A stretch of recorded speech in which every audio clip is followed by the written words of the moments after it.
2 summers ago, my mom and I took a vacation Myrtle Beach, South Carolina. After searching for a place to stay online, we found a condo that was just a short walk to the beach. We booked the place and planned the trip.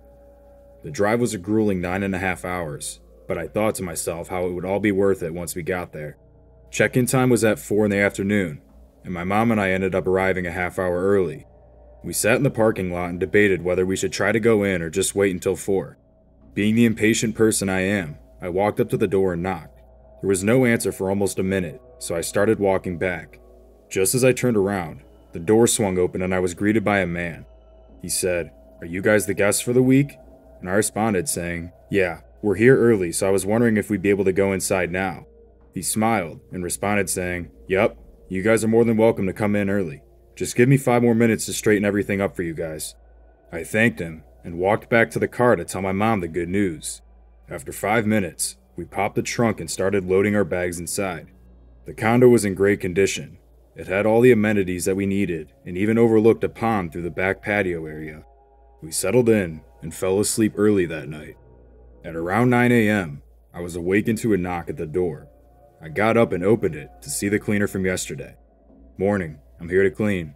If it's too early, I could come back later." I was pretty surprised, not expecting the cleaner to come every day. I told him to come back in a couple hours and explained that my mom was still sleeping. He agreed and left.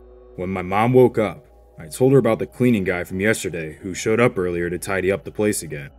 She smiled and clearly enjoyed that our cleaning responsibilities were non-existent for the week. Later that night, we went out to eat at a seafood restaurant and then went and played mini golf. When we got back, we were both tired from the long day. I opened my suitcase and started to change my clothes. I pulled the mini golf scorecard out of my pocket and grabbed my wallet in my suitcase to put it inside. As I opened my wallet, I was taken back for a minute when I realized that the 4 out of the $700 bills I brought were missing. I went to my mom's room and asked if she grabbed it. She said no, and we both grew concerned as we thought about the guy who was inside cleaning while we were gone earlier in the day. I was positive I didn't misplace it, so I planned on calling the condo owner the next morning to report it. The next morning, I was awakened to the door knocking again. I rolled over and looked at the clock, seeing that it was only 8 a.m. I got up and opened the door to be greeted by the cleaning guy again. "Morning," he said. "Am I here too early again?" I responded saying, "I don't think we need any cleaning done today. Thank you though." I closed the door and went in my room to grab my phone, and I called the condo owner. He answered, and I said, "Hey, I'm not 100% sure, but I think your cleaning guy stole $400 from my wallet while he was inside yesterday." There was silence on the other end for a few seconds.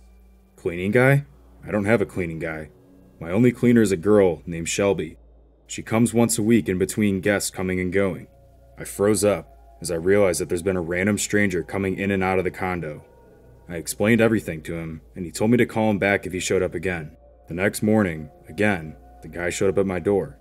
This time, I was prepared to confront him about everything. Like always, he said, "Morning, am I here too early again?" I decided I'd play dumb and said, "I'm glad you're here. I got the key for the condo mixed up with my other keys. Can I see yours?" "Sure," he replied, as he pulled out an identical key to the condo. "Who gave you that?" I said, and he paused, replying, "The owner. Why?" I said, "If you don't give it back, I'm calling the cops." As I said that, he turned and ran away. I went back inside and called the condo owner. I told him everything that happened, and he seemed just as shocked as I was. He told us that he'd give us a refund, but wouldn't be able to put a new lock on the door until next week. My mom and I obviously didn't feel safe, since some random guy had access to our place, so we packed up and left. We ended up staying in a crappy motel for the rest of the week. I'm just glad we found out when we did. Who knows what else he would have stolen or done if we never found out.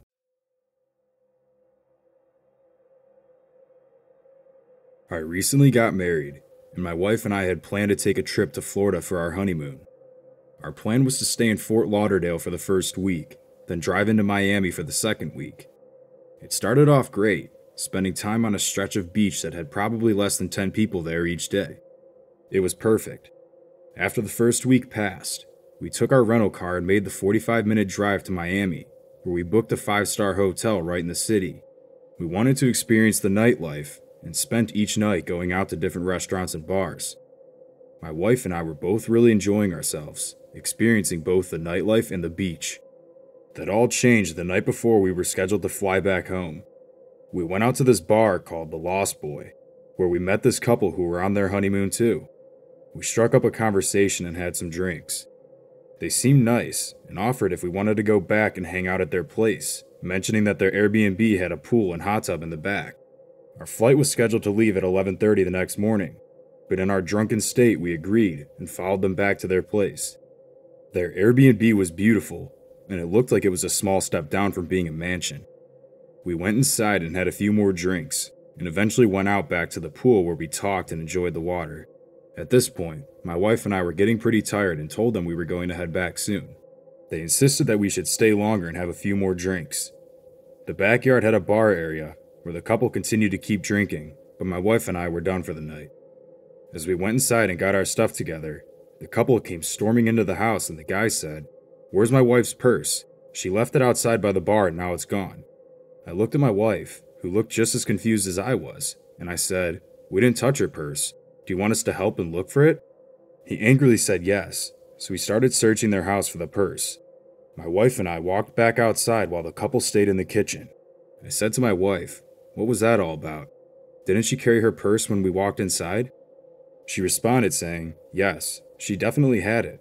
I don't know why they're being so rude about it. If they weren't so drunk, they'd probably realize that we had nothing to do with her misplacing it." I agreed, as we checked around the pool and bar area but couldn't find the purse. As we walked up the stairs to go back inside, we watched as the girl who supposedly lost her purse ran upstairs with her purse in her hand. We looked at each other and laughed as we opened the door and walked back in. The guy angrily glanced at us as his wife came back down the stairs in tears, saying that she couldn't find it. My wife spoke up saying, "You just carried your purse upstairs. What do you mean?"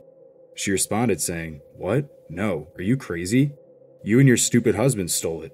We know you did. We want it back right now."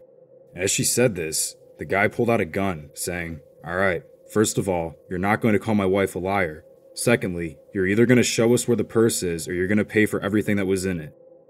We both knew that this was some sort of con, and we were being set up. I tried to think of what to say, but couldn't think of anything. My wife spoke up, saying, "Why are you guys doing this to us? We know you have it. We just want to leave, okay?" All of a sudden, the guy walked up to my wife and pointed his gun at her and said, "You better watch your mouth. We invited you to our house and you stole from us. I want all the money in your purse. Now." My wife's purse was in the car, so I spoke up and told him that we had to go outside and get it. He said, "Okay, let's go. I'll follow you." My wife led the way out of the front door, and I followed closely behind as the guy carrying the gun was just a few feet behind us. I tried to think of something to say or do so that we could get away.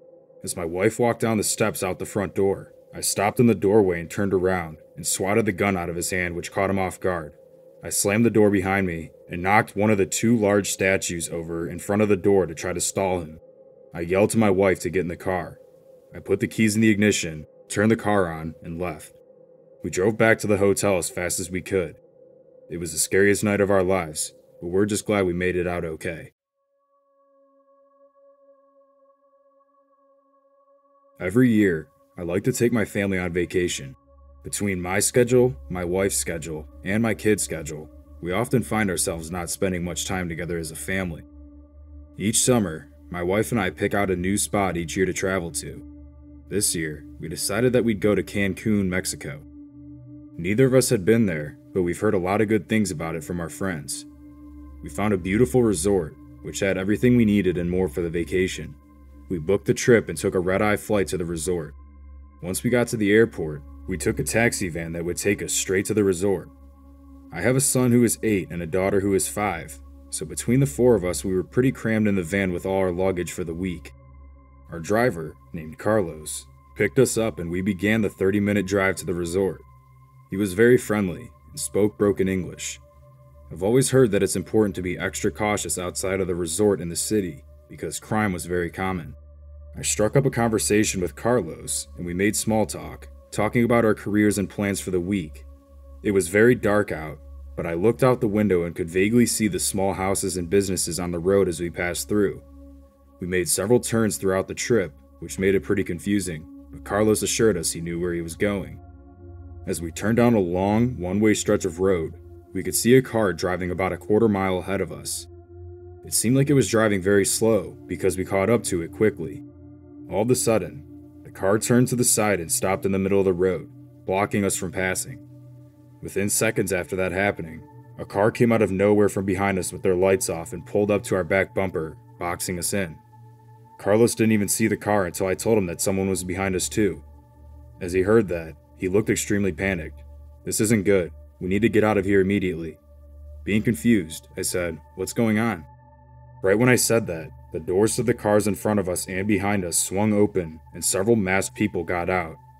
We heard shouting in Spanish as they ran towards the van, yelling something at us. My wife and kids started screaming, and I was in shock myself. Carlos put the van in reverse, bashing into the car behind us, and turned onto the grass to try to go around the car in front. As he did that, we heard gunshots being fired at the car. He yelled for us to duck our heads as he floored it around the car, blocking us off.